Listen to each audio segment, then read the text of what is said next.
We'll go down and introduce ourselves. I'll share just a couple things, and then we'll open it up, because this is one, as I can imagine, is really fantastic to talk about. So I introduced myself before, but I'm Christiane Kerner, and I directed the piece and founded the organization. Hi, I'm Mia Russell. I play Kara, Anna, Bryn, and Cece. I'm Michelle. I play Gwen. I'm Melina Sellers-Phillips, and I play Zora. And I'm Dr. Mary Kate Reese-O'Shea. I'm the resident avian influenza scientist, but I'm also the costume assistant here at the theater. Oh, wow. Yeah. So in addition to being a brilliant person, Mary Kate also volunteers her time, and she works on every single show. She's completely inventorying our entire costume stock, and we just are so fortunate to have Mary Kate with us. So thank you for being here, and thank you for chatting with everybody today. Yes, Addie had to run, so she's not with us today. But I did want to just take a moment. This play opened in New York back in 2024 and ran off Broadway there. And we are the, I believe, West Coast premiere of the show. When I read it, there were so many things that I liked about it, because I feel like it brings to light so many of the things that we're facing as a society right now in an extreme way. And I think that sometimes when you can look at something from more of an extreme, it actually helps you think about the everyday in some really beautiful ways. So I loved that. I loved that it was a new female playwright, and I loved that I got to cast this incredible group of people to bring it all to light. So we will get in more to all of the themes and the things that are within the play, but that's just a broad overview. Since we're also looking today at the science of the play, these are not the most following the rules types of scientists. Not exactly the full scientific method here. But Mary Kate, can you tell us how your science mind takes in this show? So one of the biggest things you probably grasped right away was that there was no institutional review board approval for the early work that went on. Testing those early hypotheses, either for the animals that were used or for the first humans that were used in this. So no ethics committee, no institutional review board, and although these people signed a waiver, this would never, ever hold up. However, you're going to build off this.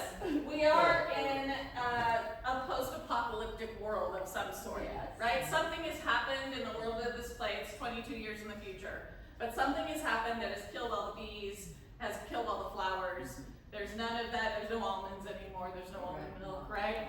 And almost everybody has cancer. Yeah. So something pretty bad happened, right? So we're talking about a more extreme situation. Doesn't excuse it, but to keep going. Yes, yeah.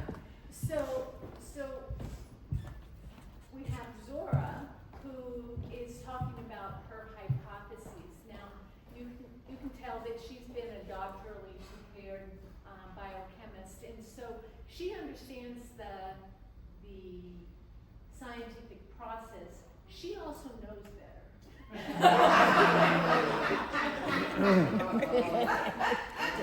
Yet she wants to go ahead, because of her love of bees, she wants to improve the life of the bees so that the bees are propagating again. So she's going against everything that she actually knows and has been trained on to prove a point. Because if she proves that point, if she can bring back the bees, then she could get support, institutional support, to actually do her scientific work. So there's both a good and a bad, and then you saw Gwen say, I can sell this. I can sell this. Okay, so Gwen saw the economic side, if you will. So there's a balance somewhere between science and economics for any kind of business. So you've got that blend going on in this kind of place. And it happens in real life. It happens in industry. It happens in the university setting. We see that all the time. So And the nonprofit arts. and Yeah, great, thank you. So I will open it up to questions a little early today because I am sure some of you would like to know a little bit more about this, about the process. Alan, did you have something? To add something to this, it's relevant, is that there was just an article in the New York Times, so we are in a bee crisis. Yes, we are. right. And they're trying to figure out how to save them. Figuring the problem is, they're saving the wrong bees. Yeah. They're Yeah, saving so the ones that are doing the pollinating. this has been one of the most fascinating things I think for all of us Yes. working on the show is how much we've been able to learn about the bees, and we've been really fortunate to work with some wonderful bee people here in San Diego. Because you think of bees and you think of the honeybees, but it's really our native bees that are in the most danger right now. And one of the reasons for that is native bees tend to have a very small area where they can live, and that's the only place they can live. So if someone builds onto that one area of land, that native bee species is gone. The honeybees, because there's so much money behind them, while they're also still very threatened, there's a lot of diseases and stuff that are threatening the honeybees right now. And apparently, I think in Pakistan, they just had the whole honeybee population was just about wiped out by a new kind of mite. So it's definitely right there. So when we think, oh, this is only 22 years in the future, but yeah, and I think learning more about the bees themselves has been pretty amazing. Everybody here actually got to go and visit and put the whole suit on and have the bees around. Do you all want to talk about what it's been like to learn more about the bees and then bring it in here? Well, it was absolutely fascinating for me because I had never even thought about the bees. I'm not gonna lie, I didn't until I actually was able to go to a hive and put on the suit and go out there, and they taught me so much. Pick up one of the frames with all the bees on it, and there's all these hives and the sound. I mean, when I left, I was still hearing the bees. But what I found most interesting was noticing the difference between these different honeybees. The first two hives that they'd opened up to show us the bees, they were great. The bees would come out and they're, but then they'd leave you alone. That third one, they were aggressive. The sound was different, and it was just more frenzied, and they were very unhappy, and you could tell.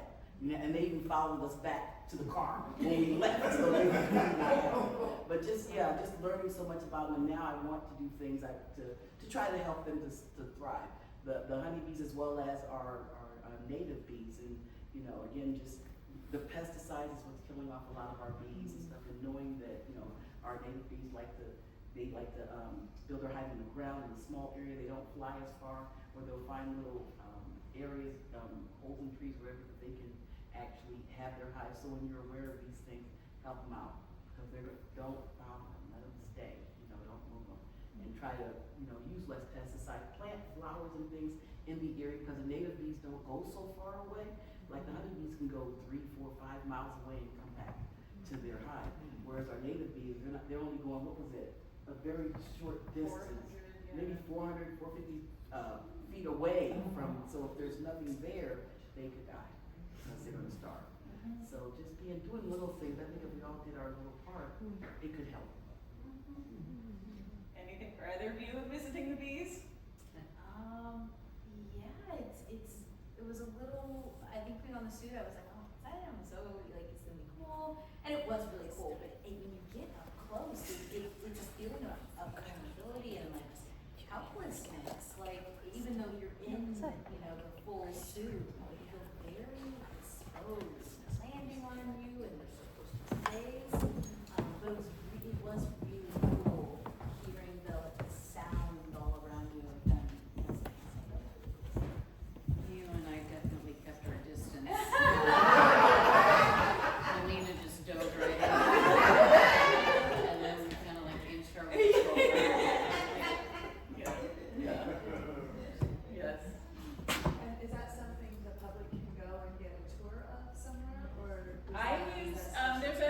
number of different local folks who you can pay to do like an into the hive experience where you can actually go. I used a local company called Girl Next Door Honey. And she has backyard hives down in like National City. So it was a cool way to like really immerse yourself and get to know more about it. Kemi Pavlicek, who runs Savage Beaches. She has this awesome honey store in Old Town. It's by appointment only, but if you want to go down and like be able to taste all of the different honeys from all over the area and beyond, her mind on bees is incredible. So I highly recommend that as well. Mimi? Yeah, I had just a question about the storytelling. Did that come from something in the bee tradition, the beekeeping tradition, or how did that enter into play? The idea of talking to the bees. Talking to the bees, being honest, self-reflective. Yeah, I have found there's the original kind of bee text is ancient Greek, and it deals with caring for the bees, being with creating a healthy society. So I think she kind of took it from that original Greek story and then brought it now. And I think that from what we've been able to tell, like bees do communicate with each other, they do their waggle dance, they can communicate to the whole hive how far away pollen is and all of those kinds of things. But I think this is probably more of Kate Douglas going, what would we most need as a society to try to bring ourselves back together? And so in my mind, she's saying what we most need is to really talk to each other and listen to each other and tell each other stories, which is why we do theater. And so that was how we kind of connected in with it. Mm-hmm. So from a storyline standpoint, did it end up really that the whole body thing was tangential? That the way to save the bees was the communication and the talking? What do you think, scientist Mary Kay? So in the end, when Zora and Gwen finally started talking to the bees, and you saw all of the activity, that's the conclusion that you get, is that the communication with the bees is key or critical in this case, because you saw at the end when Pilar died, she died without speaking. She never talked to the bees. You notice she was very silent when she came in to the apiary. She just took off her clothes, never said a word to the bees, whereas she had previously been very talkative, but she never said a word. And it wasn't until Zora started talking to the bees, knocked on the hive, talked to them, and then Gwen started talking to them as well, that the bees got very active. So it was, communication appears to be very important for these bees. I also think it's another kind of important to note that when Gwen starts talking about the sailor show, nothing is happening, right? Because we're not really talking about anything. I'm talking about a show. And it's when we start talking about meaningful things, my brother that passed, her looking at death in the mirror, that things actually start to happen. So I think it's important to make that distinction too, because there is talking at the beginning of that scene, but it's not meaningful. It's not connected. And it's at the end when it's connected that there's a thriving, yeah. Sure. So I have a question. So I've read stories, literature, whatever, that dealt with dairy cows. And there were studies, I assume they were somewhat scientifically conducted. And the role of music in the barns in terms of increasing, it was either volume or the fat content of milk. So with dairy cows and an outside influence, sound influence, there appears to be some evidence of a connection. Is the connection between talking to the bees, is that something that's been studied in a scientific environment and measured? I don't think that much. When I went and met with Dr. Nye, who is the bee specialist at UCSD.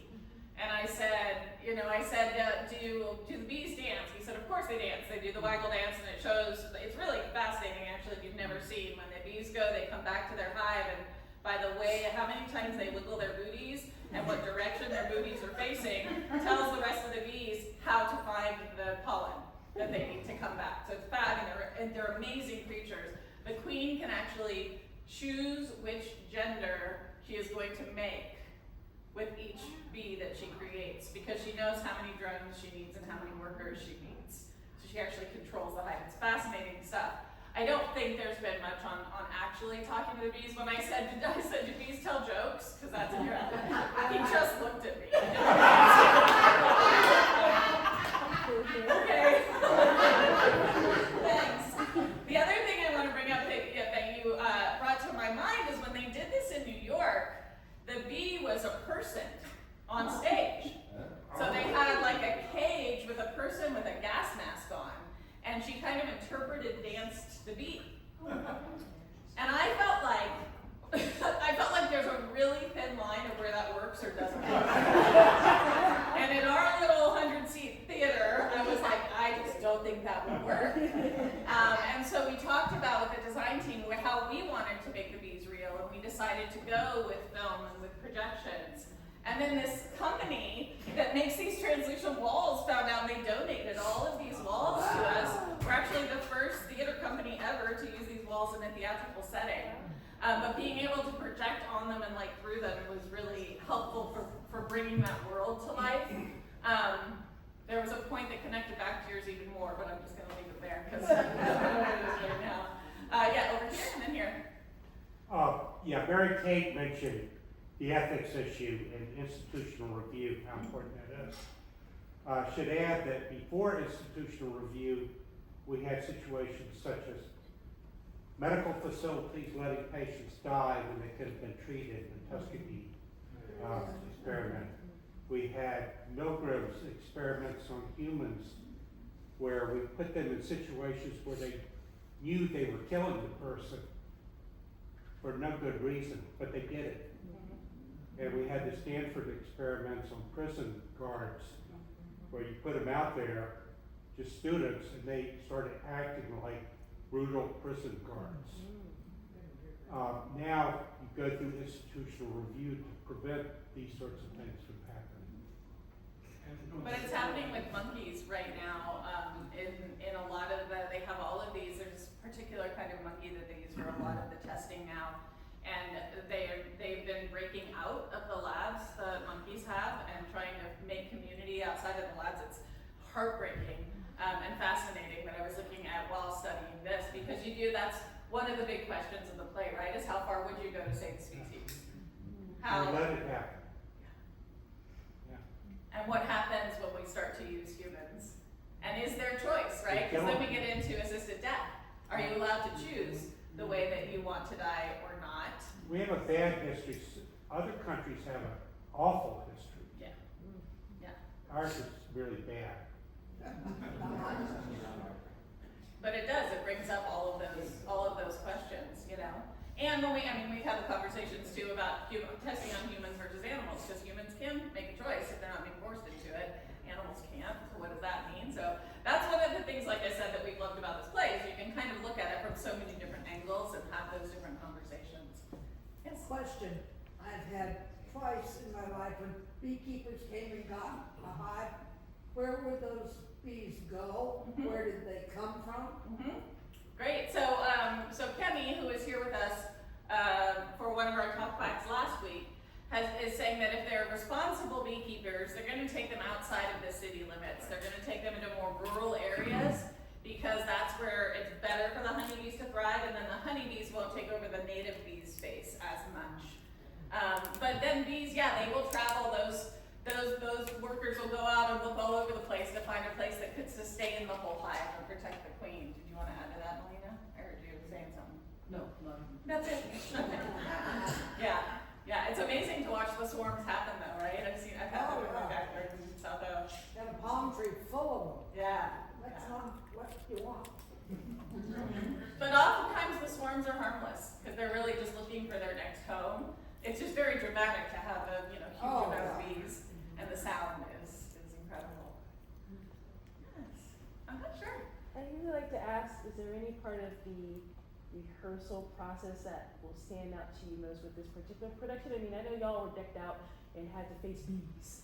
So that's one thing, but is there any, I love the rehearsal process in general. So for this production, is there anything unique that you'll just take with you, or whether it's funny or like, I don't know, profound or anything in between? I mean, something unique for me was the actual set. You know, we're working with cameras and TVs on there, and the first time that I was up there looking at Melina and Addie, and I was like, this is cool, in the middle of my because it was so different, and we didn't know how it was gonna work. We're like, and then it just kind of all came together, so that was super cool. And also the pig.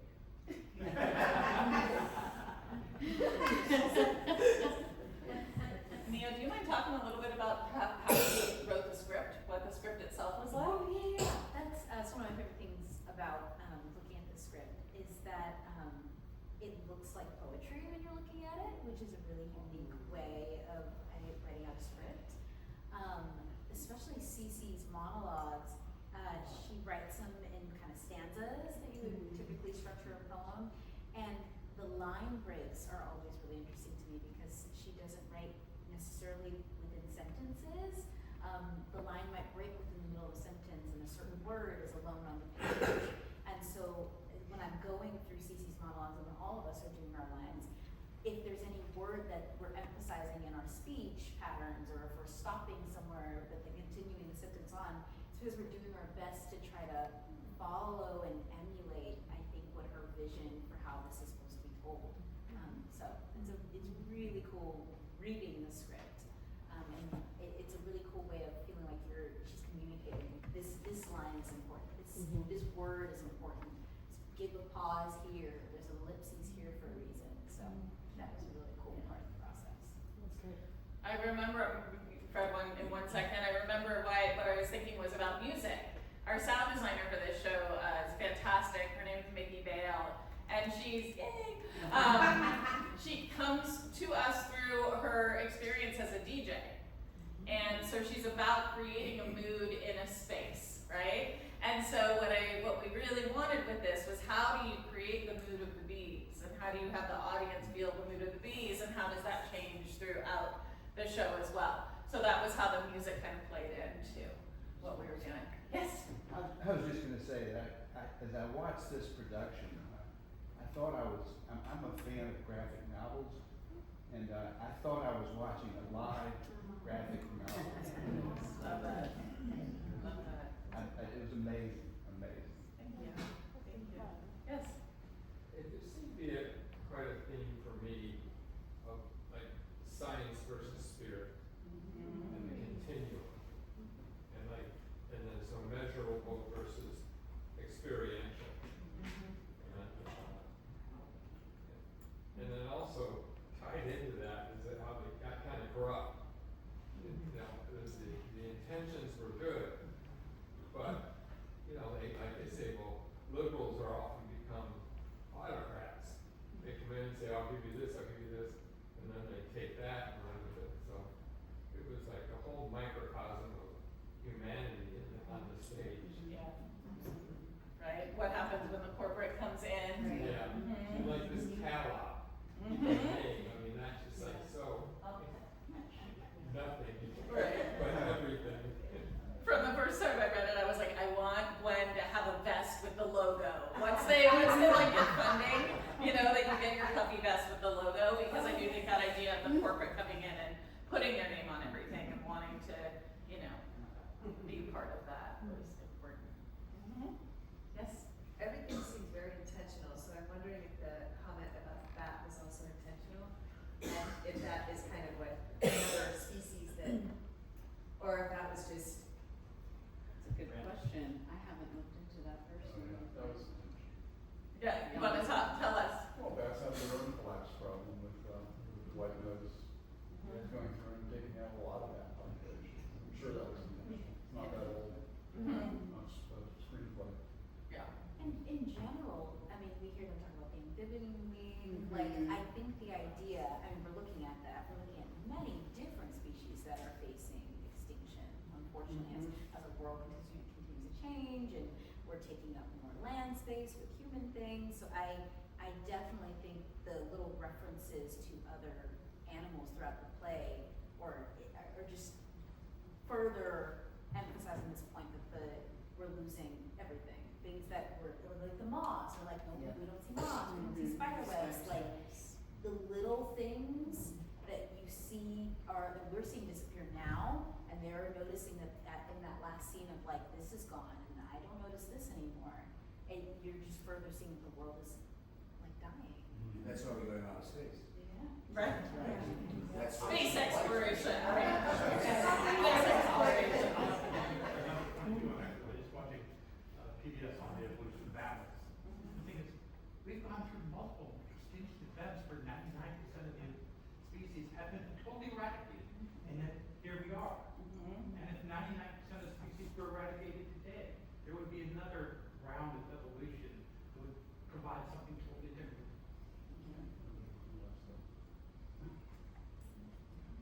Just one last question about just this ensemble, this group. Do these actors work together typically, or have you done performances here before? I'm just curious about that. I've done performances here before, first time working with this group, but yes, I've been here before. We worked together. We did Little Women together. Yeah, I was glad. She's on March. Oh, no, March. Yeah. And yeah, please. I did the color purple.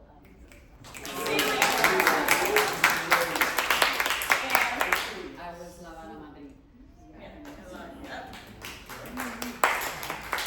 And one of my favorite and my last acting role, when I decided not to act anymore, was in a play called Men on Boats, where Rowena was my brother. I played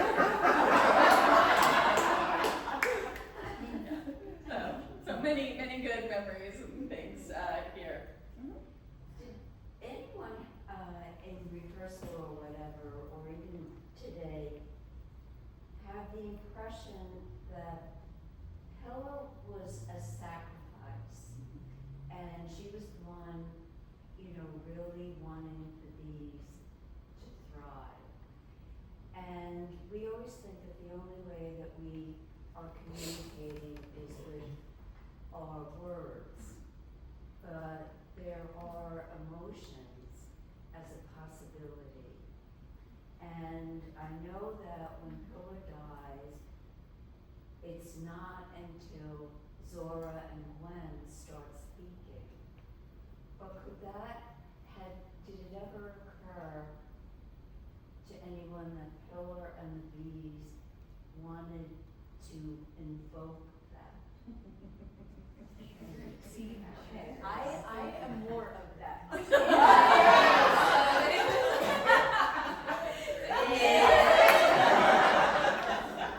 There was a really cool point where where Christiane was like, if you notice around people, there's a lot of dead bees around her.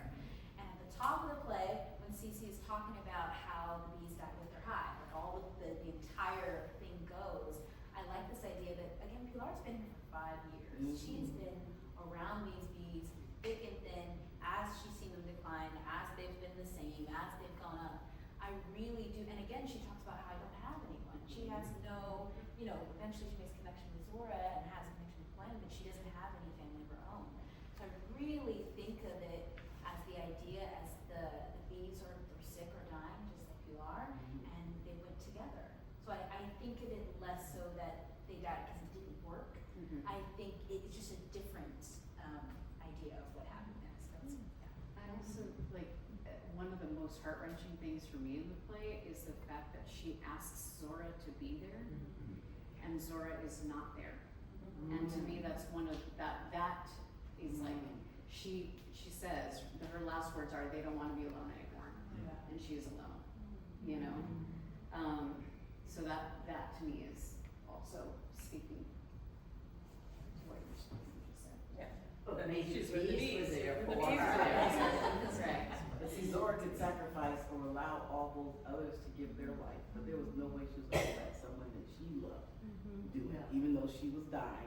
wanted to make the sacrifices, like, that was, no, like, you're not going there. So, Because it's personal at that point. Yeah. When I applied for space exploration. Space exploration. Space exploration. Bring a cockroach with you. Right? I want to thank you all so much for coming and chatting with us today. This play, it's been a really wild experience. I would say some people are like, this is one of the most exciting things I've seen. I'm so thrilled we're doing new work and we're having these conversations. And some people have been like, what the hell did you just do? And I take all of it because I think that's important. It's important that we don't always see the same things over and over again, and we get to see things that expand our minds a little bit more. Next up is a broad, wild comedy, excuse me, called Matt and Ben, written by Mindy Kaling of The Office and the Mindy Project. And it asks the question of how the hell did Matt Damon and Ben Affleck write Good Will Hunting? And it's played by two women of color as Matt and Ben. So I really hope you'll join us